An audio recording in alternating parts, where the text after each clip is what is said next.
the timing of this album, it just feels like, first of all, it's one of the best rollouts I feel like we've seen in hip hop in recent years. So you guys appreciate it. Now, why is it the best rollout though? I just think that the attention to detail to every little thing. Like I feel like you guys did the print press first, right?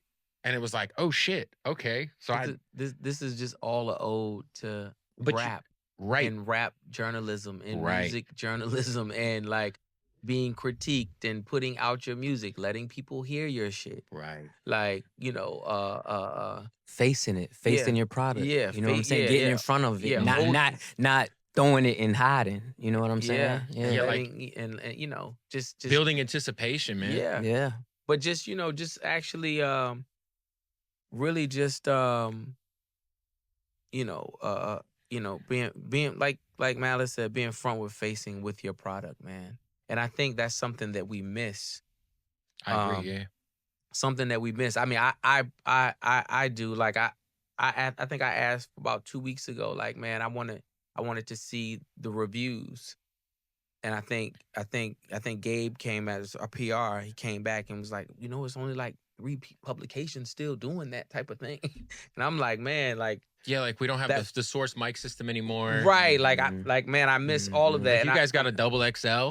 Right. Yeah, like I want to see all of that. I want to see it's all like of Anthony that. Fantano on YouTube now. And he's like that bald white dude, you know? Yeah, he's just like, he's like hard 8. But I want to see that too. If you're taking the time to critique and you're really well versed. If you're really well versed in the music and the craft and know the history, you should be speaking on it. And I feel like this rollout is getting a lot of praise because we were very intentional about the people that we speak to. Right. Very intentional. People who have real opinions, people who can really, tear it down or not. Right. You know what I'm saying? But people who know it like that. Do you guys, I always think back because you guys had such you guys, a lot of people don't know who might have maybe just been Pusha T fans recently, but you guys really like went through the ringer of the music industry early, Yeah. I mean, obviously the Jive thing was pretty public, but even getting shelved at Elektra. Yeah. Do you guys feel like exclusive audio footage being shelved? And it was on DSPs for a sec. I don't know what happened. It's gone. Right. But do you feel like it was like a obviously you guys were probably disappointed at the time, but was it something that you guys look back at now and are maybe glad that happened? I think, Clipse is good for rolling with the punches. We navigate any situation. Even with the label trouble that just, happened with Def Jam, I don't think it would be like a Clipse rollout if we didn't have some kind of issue or some kind of problem.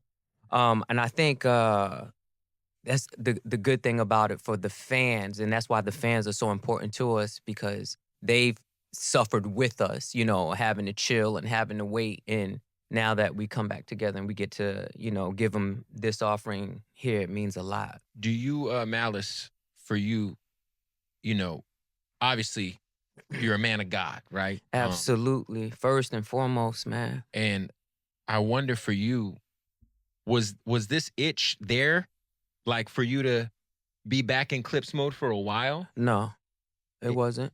It wasn't. So what do you think kind of ignited like that motivation, that inspiration? There were, it was a few things, a few baby steps, going out to Wyoming and working with my brother on Use This Gospel.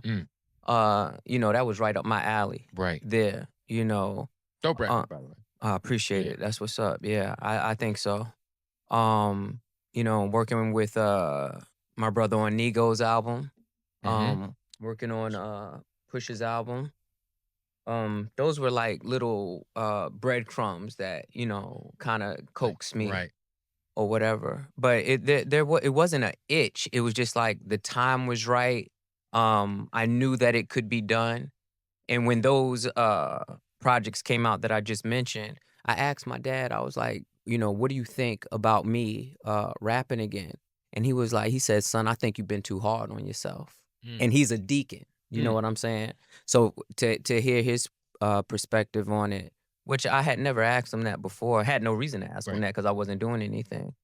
But you know, I think everything happens for a reason. I think this is perfect. The project I believe is perfect, you know, and I think it's gonna do a great service to our fans and listeners. Was there ever a point in time where it almost happened and it just didn't happen for whatever reason, where maybe Ye was trying to convince y'all to do it, or Pharrell, or Yeah, I think you know it's been convincing all the way through. You know, a lot of people trying to convince. it's been a whole junior in high school year Yeah, since yeah, since y'all have done absolutely, this yeah, officially. yeah. But nah, and I also want to say it's like the level that my brother has kept it at. You know, for me to come back into the fold. Yeah. You know, if it looked like he was like just trying to survive as a rapper, you know what I'm saying? But the level that he has it in the quality and the taste level of everything, and keeping the integrity of hip hop the way that I always knew it to be, you know, it made perfect sense.